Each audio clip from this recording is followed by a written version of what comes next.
Hello, everybody. Welcome to episode 11 of the Deviating Tangents podcast. I hope... I'm going to have to look at that later, but I hope I can use some of that. If there's nothing in the intro, don't worry about it. But if there is, I hope you enjoyed that. In today's episode, did I say this is episode 11? Because it is. Question. If you pulled a golden ticket... All right. And we're invited to Willy Wonka's chocolate factory. All right. Would you go? Oh, absolutely. Like, full knowledge of everything that... maybe without the idea of, like, oh, he's going to present me with an everlasting gobstopper. Yeah. And it's a test. Mm-hmm. Let's even say that that's not even part of it. It's just a select few get to tour the chocolate factory. Yeah. There's no promise of a winner inherits it. Just... Mm-hmm.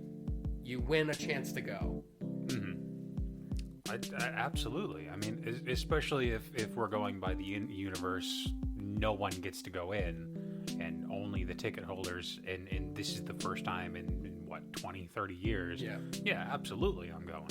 Who owns the Wonka brand? Isn't that like a Nestle? I believe so, yeah. Actually, let's look that up. That's a good idea. Me personally, I've always been on the fence about stuff like this. Like being able to tour a facility. Now, when it's like candy, because candy's like universal to everyone, that like candy's just, it's a fun little extra thing that you don't need, but it's nice to have. Yeah, it's Nestle. Okay. But like... Fuck Nestle. So we can get into that later. Okay. Yeah. We're talking about Willy Wonka and the Chocolate Factory, and like, yeah, fuck parent company. Yeah, no. So Nestle's actually really, really terrible. I know they were one of the bad ones. Yeah, they essentially steal water and say like clean water is not a basic human right. Yeah. And I didn't know that was them. Yeah, no. Nestle is a horrible company. But yeah, Wonka. So candy. We're talking about the man. Knowing that Willy Wonka would be essentially just Gene Wilder, would that influence your decision at all? Or okay, which Wonka would you prefer? Okay, Wilder or Depp?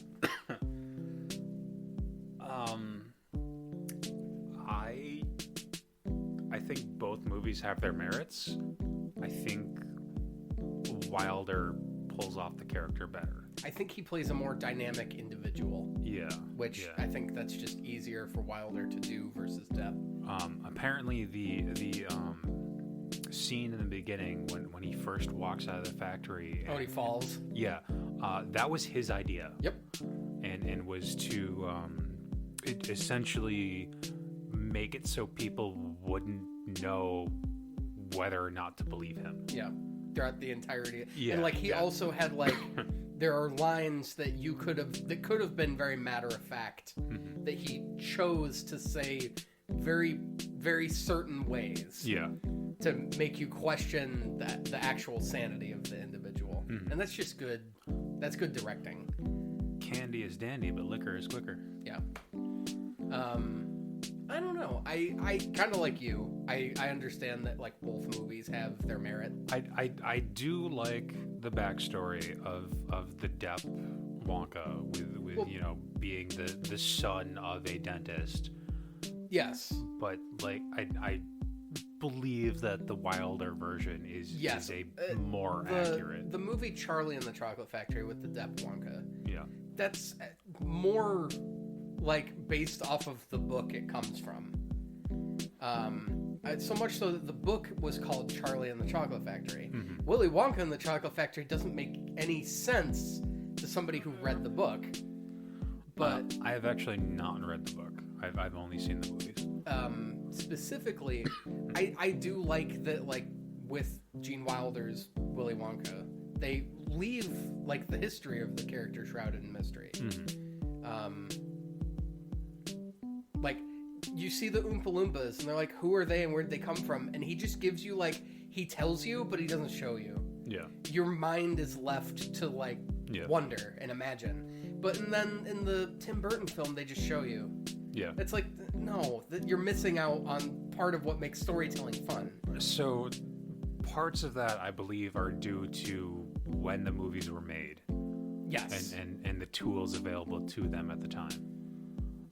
It's not as easy to film a tropical location for, half a scene. In the 70s. Exactly, yeah.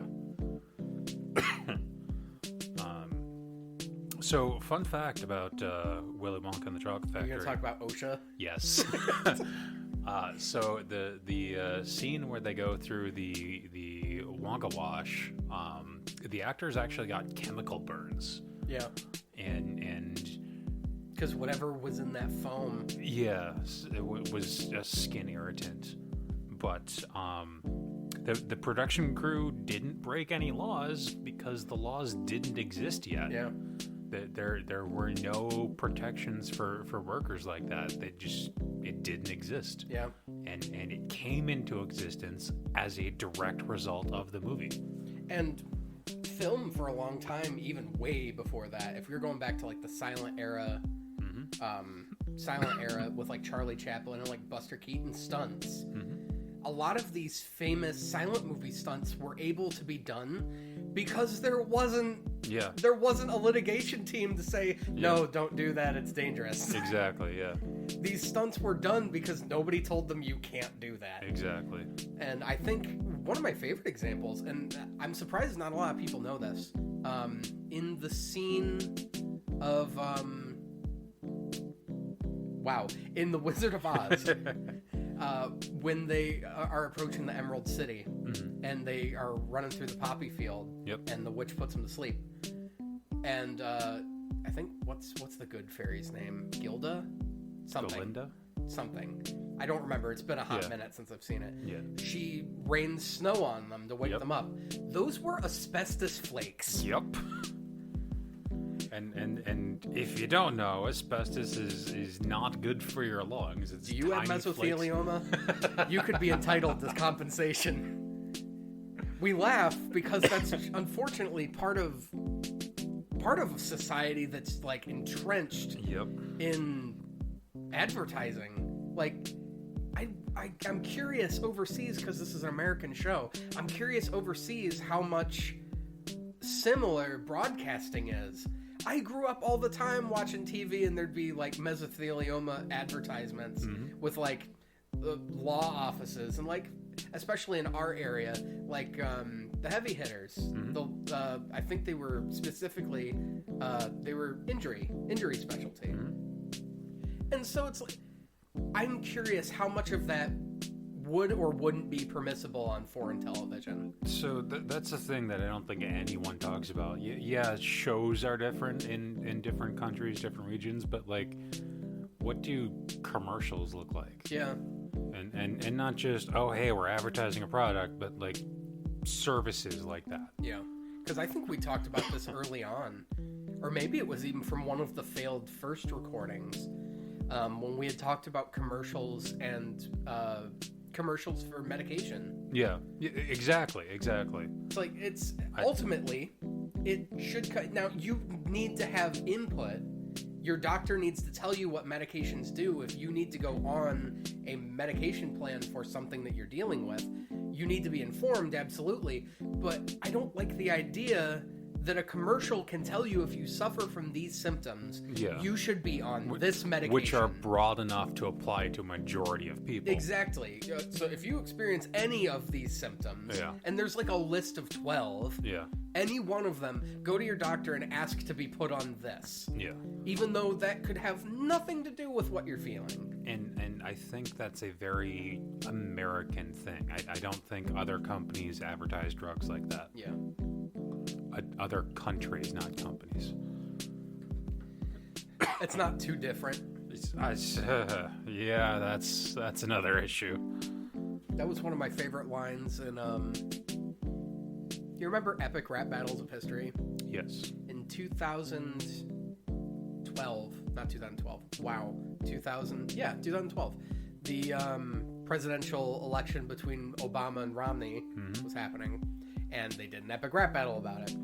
And I love Romney style. Yeah, right at the end, of the right at the end, they have a breakdown where Abraham Lincoln from season 1 comes in to be like, both of you suck. And he turns to Obama and he's like, stop talking about how good things can be and just do it. Yeah. And he turns to Romney and he goes, this is a country, not a company. You can't play this like Monopoly. Yep. And so it's just a fun way to end the episode. It's completely right. Yeah. And I think trying to run this country as a company kind of fucked a lot of people over in the last couple of years. Yeah. And will for the next couple of years because things take so long to change. Yeah. Once something goes away, it's hard to get it back. Yeah. And look at the supply chain issues we have right now. Yeah. Those aren't going to be easily fixed. No. Epic rap battles of history. I don't like being reminded of how bleak the world we live in is. Yeah, well, I mean, someone's got to talk about it because if everyone is ignoring the problem never gets fixed. Yeah. Not that, Our job right now is to make people not have to worry about that. I opened up this episode talking about Willy Wonka and the Chocolate Factory, and you're like, yeah, stuff's going away. You're never going to see it again. You're going to die. Your mom is going to die.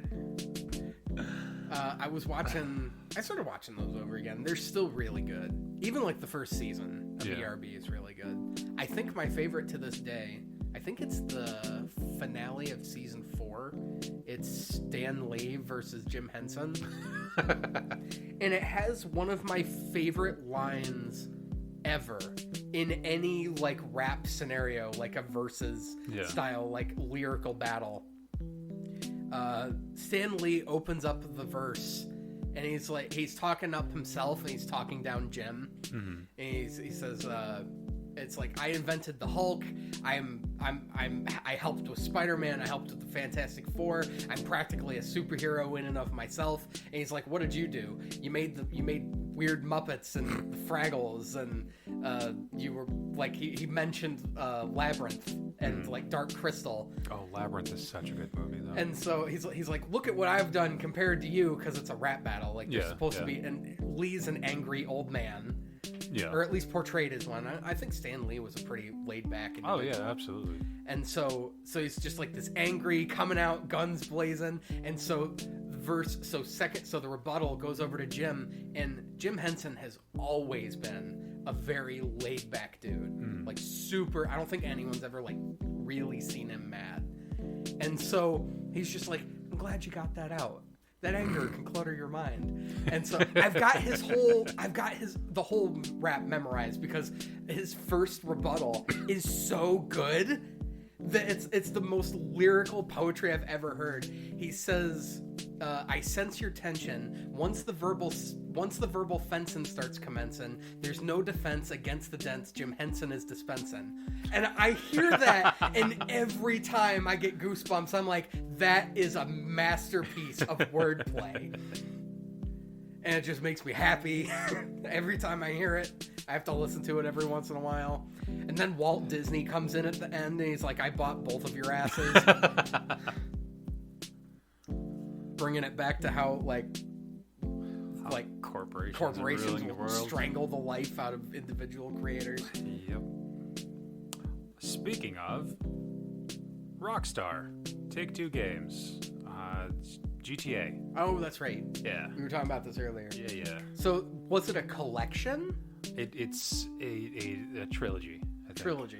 The definitive edition of 3 games, I think. I never really got into the Grand Theft Auto franchise. Yeah, neither did I. But like, if you haven't seen this, so the Grand Theft Auto games got pulled off of Steam and re-released as a definitive edition on Rockstar's own launcher and on consoles, PlayStation, Switch, Xbox, whatever. It's a Switch port? Yeah. That's funny, actually. So, and these games look terrible. No care. It is believed that they got pushed through an AI upscaler, and then like there was no human intervention for any of the things that need that human touch. Yeah. So they took a still from, just I haven't played the game, so I don't know the character names, but he's riding on a bike and he's got like a poofy jacket or something. Yeah. And in the definitive edition upscaled port, it looks like he has like disjointed arms, and it's terrible. Yeah. And the rain is borderline unplayable. So and like is hurting people's eyes because of just how terrible it looks. And trying to like drive around in the rain at night, you cannot see anything. Yeah. And to go along with this, so modders have modded the game to make things, actually look good, because they can do that. So because they care. Yeah. So Rockstar DMCA'd them and took them down. So this is one of the things I like about Sega. Yeah. Nintendo has this thing where fans will make fan games that are amazing. Look at AM2R. Mm-hmm. It got shut down after its first week. Yep. It died in version 1.1. Mm-hmm. Unable to be edited and redistributed, but it's already on the internet. Yep. So if you want to play another Metroid 2 remake, you can find it. You can find it. You can totally find it. And so as soon as it came out, Nintendo... And this is a game that was in development for like 10 years. Yep. And Nintendo said nothing during all that time. But as soon as it came out, Nintendo's like, no, you can't do that. Yep. Sega has this thing where the Sonic, like, custom Sonic game creation has been going on for a long time. Yep. And Sega loves it. Yep. They see these games and they go, why didn't I think of that? And what do? They hire the modding developers That's onto how their we teams. got Sonic Mania. Exactly. Sonic Mania is so good because Sega hired people that care. Mm-hmm. And we need more of that. Everywhere. Not just in the video game scene and the developer scene, but literally everywhere. We need more Sonic. Sank. They actually... SANCs. They added Sonic as a shirt, as a free DLC download for Sonic Forces. That's awesome. You were talking about with the Grand Theft Auto trilogy. Yeah. Because it just suddenly reminded me of something I haven't thought about in a long time. In the rain, it makes it incredibly hard to see because of how bad the render is. Yep. The only time in a game I have never been able to see. This is actually a pretty interesting story. Or at least I think it is. When Metal Gear Solid 4 came out, I bought it used. I bought it from a local game store that sold used games. I bought it for like $3. And the disc, while it was maintained, was scratched to hell. It's a used they game. often are, yeah. And that's probably why the price was so low, because the disc wasn't in good shape. Yeah. But it had been cleaned. They had done everything they could to make this disc. It was playable. There's only so much you can resurface a disc before it just doesn't work. And I know that they do the testing where, like, they'll play a game for like an hour and see if the scratching really affects it in any way. Yeah. But with a game like that, it's so long that you can't devote enough time to really like figure out where the potential problems are. Wasn't one of the Metal Gear Solids on GameCube 2 discs? I don't know. That would be the Twin Snakes version. Yeah. Which was the GameCube version was the Twin Snakes, which was just an upscale remake of. It wasn't even a remake. It was just Metal Gear Solid 1 that was made in Metal Gear Solid 2's engine. I've never played a Metal Gear Solid game. But the original Metal Gear Solid on PS1, that was 2 discs. And the game's like 4 hours long if you skip all the cutscenes. But in Metal Gear Solid 4, past halfway, you go to an area you have to infiltrate. For those of you that have played the Metal Gear franchise, you go back to Shadow Moses First of all, this is really fucking cool because it's the fourth game in the series that takes you back to a place you haven't seen since the first one. Gotcha. And there's a boss there that you have to fight outside in the snow. And my disc had the scratching had affected the particle effect of the snow field. Ooh, that's weird. There were in a 360-degree field radius for my camera. There were 2 degrees of vision that I had to look at to be able to see. Ooh. And if I was looking in any other direction, my screen went haywire. Wow. And I beat the boss like that. And the rest of the disc played fine. This is what gamers will do. It doesn't matter how terrible the odds are stacked against us. Even if the game itself is against you, gamers are still going to power through. We'll still play games. We have no problems. Some gamers. The real, like, it's hard to say. As kids get younger, the generation of younger gamers will tolerate less. That's fair. But I grew up with a console where if you turned it on and the game didn't turn on, you took the cartridge out, blew in it, and then stuck it back in, and you did that over and over again until the fucking thing turned on.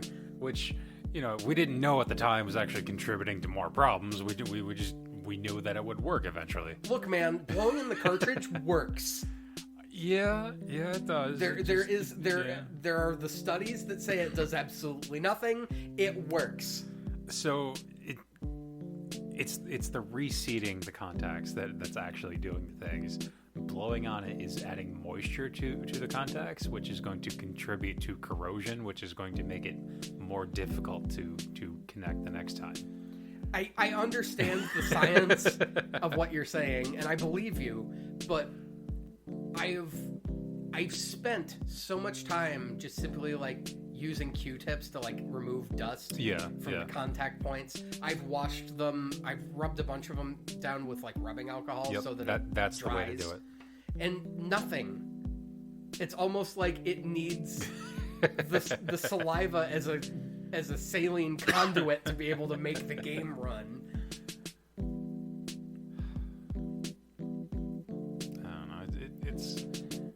There's a charm to cartridge-based systems. Yeah. Even with how limited they are. Yeah, I mean, the Switch cartridges have a lot of data on them, but like... Can you call them cartridges? Technically. They're chips. I mean, technically. It's not a disc. It's not a disc. So it's a cartridge. Yeah. That makes sense. Yeah, you can fit like better music, I think, on discs, but like I don't know, there's just a charm to, oh hey, I'm gonna pull out a game and plop the cartridge in there, and it's just a nice satisfying snap in there. Yeah. I don't know. Back when you had to be like involved with your console, you had to walk up to you couldn't just download a Super Nintendo game onto your Super Nintendo. Yeah. You had to choose which one you wanted to play, remove the one you weren't playing from the designated spot, because you didn't take them out. Yeah. You were supposed to take them out when you weren't using it. That never happened. Yeah. Like I'm not a super huge fan of the PS5 model that doesn't have a disc drive. Yeah. Like the digital only. Like there's just something special about wanting to play a game and physically putting the disc in the system. And it's like a buddy of mine collects game memorabilia. Yeah. So it's like all the boxes. Yeah. All the, like the instruction manuals and stuff like that. That's cool to collect. So if you're getting everything digital. Yeah. You miss out on part of that. I don't play the game anymore. I still have the collector's editions for all of the Warcraft expansions. Yeah. But I still have they're big, bulky. They've got, commemorative CDs and art books, etc., whatever in them. Yeah. And like they're just fun to display. You could ask my mother. Back, this was years ago. we used to have a giant. Both my brother and I shared a room, and each of us had our own dresser. And the larger of the two dressers was so spacey that I could fit all of my clothes in it and still have a dresser left over. So I stuck literally every game cartridge we had in the unused dresser drawer. And so if we had friends over and they'd be like, so where's your collection of games? I'd be like, it's right here. And they're like, whoa, you got every game in a dresser drawer. That's cool. And I'm like, it's really just a safe space. But yeah. But what I miss were games that were sold with different cartridge colors. Yeah. Things to make them stand out as unique. Yeah, I have a copy of, is it in my... No, it's not in there right now. I have a copy of Killer Instinct, which is a fighter for the Super Nintendo, that was trying to rival Mortal Kombat and Street Fighter. It didn't really, but it's good in and of itself. The cartridge is all black. I think, speaking of Mortal Kombat was red, wasn't it? Or am I thinking of something else? I'm not sure. It was like a crimson red. Like, I have a Deadpool poster on the wall. It was that red all over. I don't think it was Mortal Kombat, now that the more I'm thinking about it. But... The original Zelda was gold. Yep, and the second one.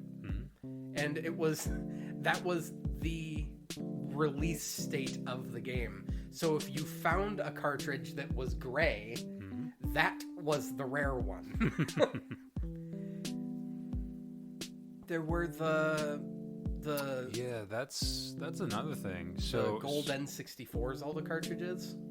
Yeah, Majora's Mask and Ocarina both had them. So a relic of a bygone era, I guess. With games being digital so much now, and the internet being as prevalent as it is, it's easy to just release a day one patch and fix all of your crap that you didn't bother to do during your development time. But back when the internet wasn't as prevalent, and the only way to patch games was to recall them and reissue them. Yeah. That's what you had to do. There could be, multiple different revisions of the same game on different cartridges. That's like, speaking of Ocarina had, I think, 3 versions. Version 1, 1.1, and 1.2. On 1.0 was the original Gerudo symbol. Because as we think about it now, if you look at the Gerudo symbol in any Zelda game, it's kind of like the face. It's just kind of like a generic shape with 2 eyeballs in it. But it used to be a Muslim symbol. It was a crescent with a star in it. Wasn't there also chanting in the Fire Temple? Yes, that was the other point I was going to bring up. A Muslim chant, of all things. And it wasn't taken out because Muslim bad. It was taken out because it was a prayer. Yeah. And it was sacrilegious and Nintendo tries to stay away from like any religious references. Which is not that's more true now. Yeah. The original Zelda as we know it, has always been steeped in Christian mythos. I guess to an extent. The concept of the Triforce invokes the Trinity. In Zelda 1, he had a cross on his shield. There are multiple discussions about this. I'm sure, yeah. There's developmental artwork that I think was done by Miyamoto himself for the original Zelda, or maybe it was Zelda 2, that was just a black and white still of Link kneeling, praying in a church. Stuff like that's cool. I mean, I'm not afraid to show religion in games. Yeah. But it's like when you're an international company and you have to look good to everybody. Exactly, yeah. Yeah. It has its place, and sometimes avoiding it is the safer option. And you can still show religion, if it's an in-universe religion, but I think you cross a line when you're showing, real-world religions. Yeah. Even if they draw similarities to things on the outside, as long as it's a relatively original IP, you can kind of do whatever you want. Because, like, if you're, you know, requesting guidance from Nehru and Fiore, that's very different than, you know, just praying to God. Yeah. Praying to God? Yeah. Now I want to watch Spaceballs, thanks. I'm surrounded by assholes. Keep firing, assholes. I wonder what Rick Moranis is doing these days. Didn't he make a return to... I heard it was planned. I don't know if he's actually doing anything. Same with Brendan Fraser. Fraser is trying to put himself back out there, and I applaud that, because that man's been through a lot. Yeah. We should get them both in a movie. Have they been in a movie together? I don't think so. That'd be an interesting movie. They both have I can see they could have comedic chemistry to be able to work off of each other. I don't know. We'll buy the rights and make Monkey Bone 2. Honey, I Shrunk the Mummy. That's a better idea than what I had. Spaceballs, The Search for Brendan Fraser. Spaceballs is such a good movie. I love satire movies like that. Yeah, Mel Brooks was good at that. Yeah. I still haven't seen Blazing Saddles, and I hear that's really good. It was on your phone. Was it? John and I had you download it so we could watch it on lunch, and you chose not to watch it with us. All right. Well, I don't watch. And I remember we watched it and how uncomfortable everybody felt because we were watching Blazing Saddles. I don't think I was there. Like I don't think I was in the room. You had to have been. Oh, well, maybe not in the room, but you were definitely there because it was your phone. Yeah, I might have been like outside or something, because I do not remember watching any part of the movie. We also did the same thing with Kung Pao, but we didn't finish it. So I've seen parts of Kung Pao. I might have seen the whole thing, but I don't know. Stupid but fun movie. Well, that's the whole point of it being a stupid movie. Making fun of... I can't remember what the original movie was. A lot of people like to point it out as a Bruce Lee film, and it wasn't. But it was kind of like Enter the Dragon adjacent. Yeah. Oh, now I kind of want to watch Double Dragon.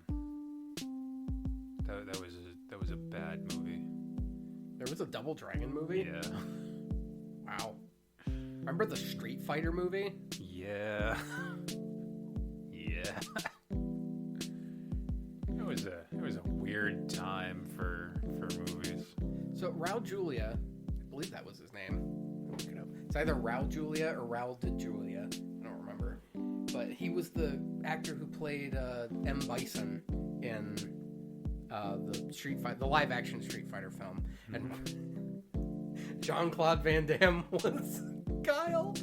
The reason why he took the role was because his grandkids, or maybe his kids or nephews, I don't remember specifically, but children in his life were big fans of Street Fighter. Mm-hmm. And he's like, I'm doing this for them. And it was his last role before he passed away. Well, there you go.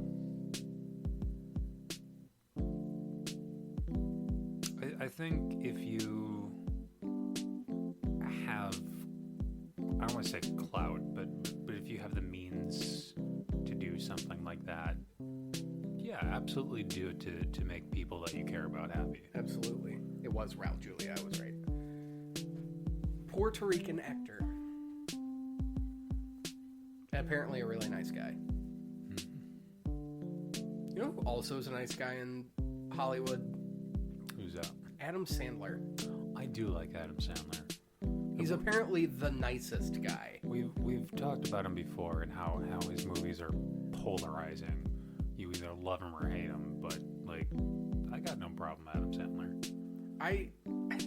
I prefer, if it were me, I honestly usually prefer the people that he brings into a movie with him, mm-hmm. like Rob Schneider, mm-hmm. who is apparently also a really sweet guy. Yep. I watched The Benchwarmers the other day. It is a fantastic movie with Rob Schneider. And who else is in that movie? John Hedder's in it. Yep.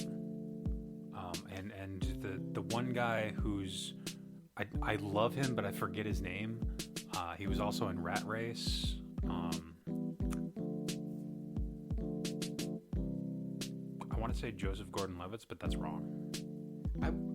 If I'm remembering correctly, wasn't it? Oh my God, I had it right in my head. Eleanor Rigby, all over. It is. It really is. You're gonna right before you say it because I know you're looking it up. Yep. Dude. Oh, I hate it when this happens. David Spade. Yes, David Spade was in it. John Lovitz.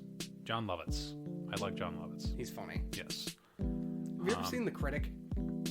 Yes. Not a good or bad cartoon. It Stinks. It was a show he was in where he played a film critic. Yep.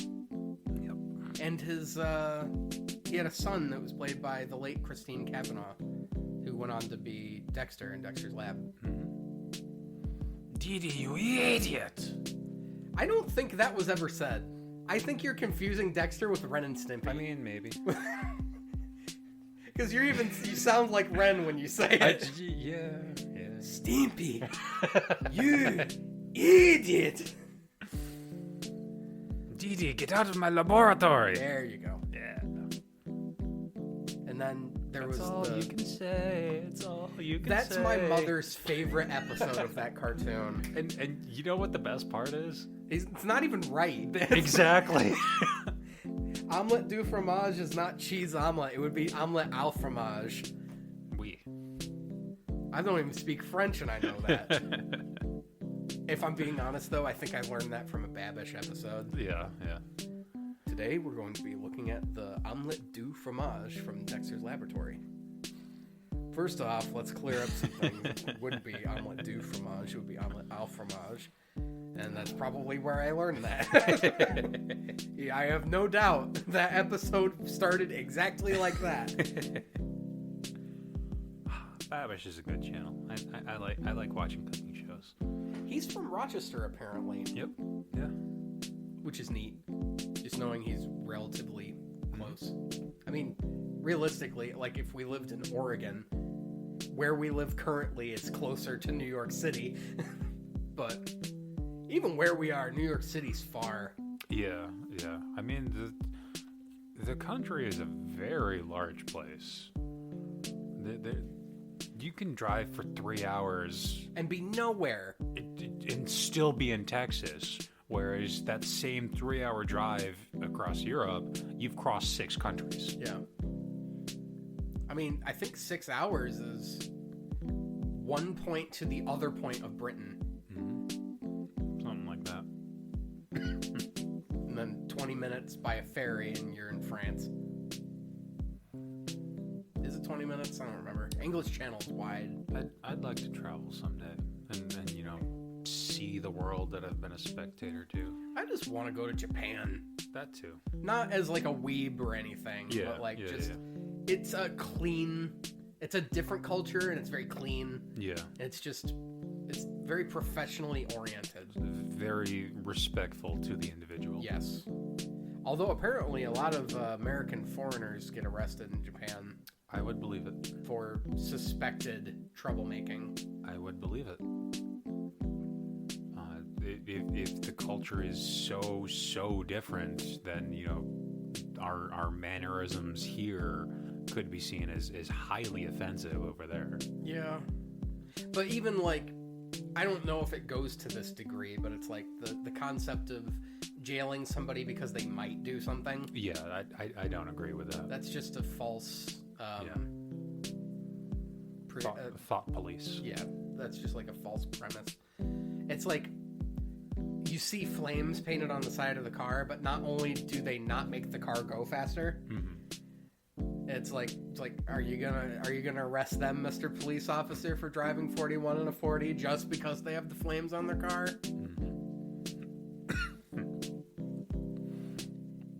And then he's gonna seize all the cash in the vehicle because civil asset forfeiture. And then just happened to stumble across some cocaine that he put there. I'm gonna get arrested on the way home. Oh, yeah. They're already listening. Hello. Xbox celebrates its 20th anniversary. Yeah. Xbox. I did not know that was today. Yep. Not that I use my Xbox for anything. It's the bedroom YouTube machine. That's all it does. I miss playing Jet Set Radio Future. I think I beat the game, but I never 100% it. I like the art style. Yeah. And just so much exploration as well. And if you want to explore everything, you have to get good at doing tricks. Yeah. I miss the era of, I think truly the most innovative era of games was the 2000s. Yeah. Early to mid 2000s. Yeah. Because that's when you didn't have, we still had polygons, but we could make rounder shapes. Yeah. With our hardware. Spyro 3. I like to point at Mario Sunshine. Yep. It's a stunning example. Yep. It's you have Mario 64, and then the next time we saw Mario, technically was in Luigi's Mansion, but the next Mario title was Mario Sunshine, and the game was just this breath of fresh air. You had a world that you could just explore and do whatever you wanted. You could do nothing, but even in the hub, there was stuff to find. It was just fun. And the world grew and evolved as you played through the game, and the more shine sprites you collected, the game actually got brighter to the point where you needed to get sunglasses. What is it?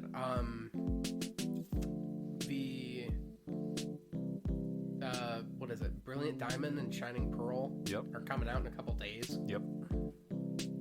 And I'm super excited. So Pearl on the DS was the first national Pokedex that I ever completed. Yep. And that was, exclusively because of online trading. I'm hoping to hear some more about Breath of the Wild 2 before Christmas. So yes, I am excited for Breath of the Wild 2, regardless of how long it takes. I'm waiting for it. We have personally stayed away from everything. Yeah. So I have not seen any gameplay for Metroid Dread because I have not picked up the game yet, and I intend to keep it that way. I watched it. It's fun. I'm sure. It's not for me, but it's enjoyable. Yeah. If you gave me a controller and said, this is Metroid Dread, play it, I would play it and enjoy it, but I'm not going to spend my money on it. Yeah. Fusion is my favorite Metroid title of all time. And for this to be, a pseudo sequel to Fusion, I'm super excited. I think the X is a fantastic enemy. It is very Fusion. I think you'll like it. Yeah. Breath of the Wild 2, though, it'll be nice to get lost in a world again. I'm interested to see all of the symbolism with the arms that we saw in the initial trailer, and how of that. No, please no. Calling it now. Min for Breath of the Wild 2.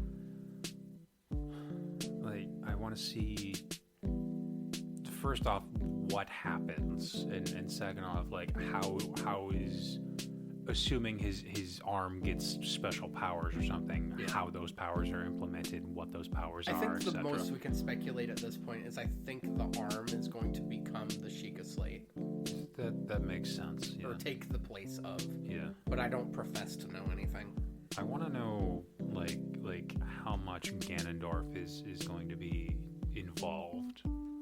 Because, if Breath of the Wild was all Ganon's true form, full of malice, etc., and then in the trailer we see a physical body of a male Gerudo, the only ever male Gerudo is Ganondorf. Yeah, so they're setting him up to seem major, but they can subvert that right at the last second. Yeah. I don't know. Time's gonna have to tell on that one. Yep.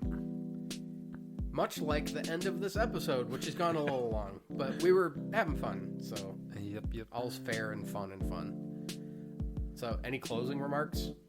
I don't really alert you to when I'm doing these. Yeah, no, I'm just broadside. Oh, hey, episode's over. Goodbye. I don't know. Games are fun. Yeah. Yeah, they are. Not saying the episode ended on a whimper or anything, just kind of a weird way to end the episode. Yeah, no, I just don't want to make them too long. I'm looking forward to the Pokemon remakes. I've got a lot of nostalgia for the old games. I actually met one of my best friends playing Yeah, I remember you were telling me about that. Yeah, so I used to be part of this message board where so people would steal other people's Pokemon because they're assholes, and my group would, you know, essentially follow them around and not let that happen again. And, you know, as someone came in and said, hey, this dude stole my Deoxys, and, you know, we became friends after that. And like, I'm not sure if her Deoxys was ever recovered, but like, I had a Deoxys, so I just gave her one. Yeah. I don't know. And you know, that was shit. That was almost 20 years ago. Yeah, I try not to think about how much time has passed. God, I'm old. Welcome to Deviating Tangents, where we're ever aware of our growing mortality. Welcome to Deviating Tangents, the show where every episode we feel more and more sorry for ourselves. Have a good one, everybody. See you next week. Go out and smell the coffee.